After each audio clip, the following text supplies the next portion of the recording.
I guess I started when I was born in Los Angeles, California. My parents had a riding stable. We taught English and Western riding, jumping, boarded horses, and did rentals, a full service stable. I started riding mainly English, started showing English horses and jumping, and a few hunters, a hunter or two. And when I grew up and got married, I wanted to rodeo. My husband wanted to rodeo, and so we bought a 2-year-old quarter horse, trained him, started barrel racing on him. He did pretty well. Won state IRA championship a couple of times before I went to the WPRA, which at that time was the GRA, Girls Rodeo Association.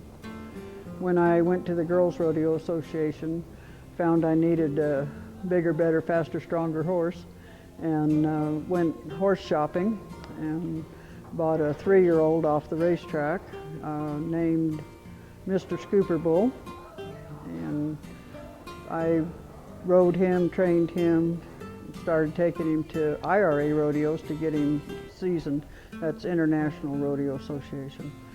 Then I rode him a year there.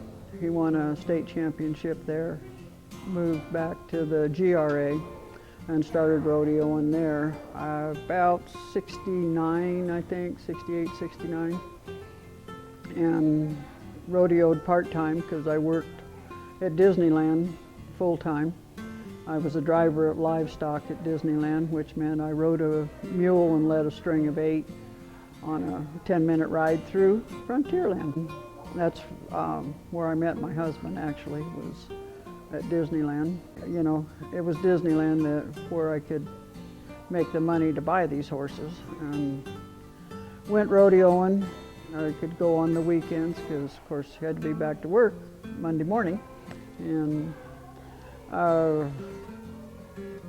Disneyland closed out the mules, and we moved to Norco, California, and I went to work in a Western store where I made shaps, was a sales girl and made shaps, but there again, we're at rodeo on the weekend.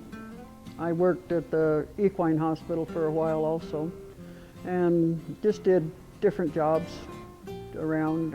When Jane would take off to go work on a ranch or at the feedlot or something, sometimes I would go and help. I worked at Harris feedlot for a while. Had horses, always had horses. And my horse that took me to the NFR in 75 and 76, I crippled him in 77. And he still qualified for the NFR, although I did not have a backup horse or a horse I could borrow to go. So I turned out at the NFR in 77. Then, you know, it was just different horses. I started other horses and came along, but they didn't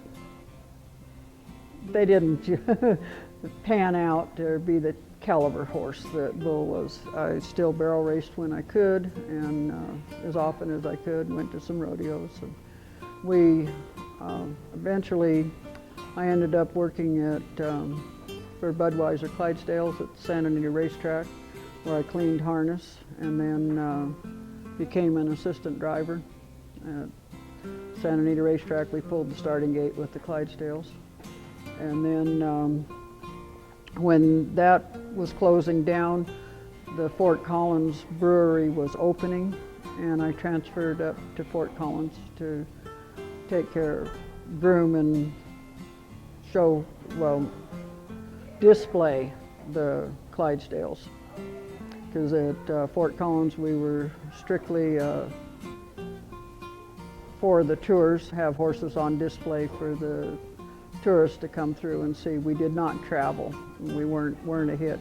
So worked there for 20 years, and that's what brought me to Colorado.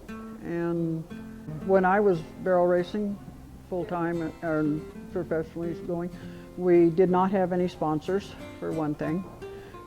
We were trying, and I guess you should say, campaigning to get equal money for the barrel race as what was in the other events.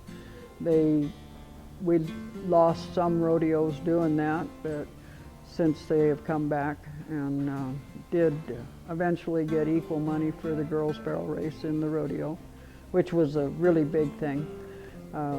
The first year that I went to the finals, we paid an entry fee to run in the finals, and which, you know, it was like, oh, come up with that much money to and drive all the way to Oklahoma City. But yeah, of course I had to do it.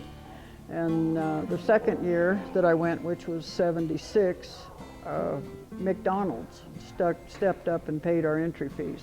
There was still an entry fee to run at the finals, but McDonald's stepped up and paid all the girls' entry fees. So that was really a big deal. The host hotels did give us a break on the price, you know, the rooms, but they weren't furnished like they are now. And I just happened to look at a newspaper clipping from '75 when I went, and for the year I won $8,111, I think it was, for the year. That was before I got to the finals, and I don't remember what I won at the finals, 300 or 400 probably. So it's changed a whole bunch.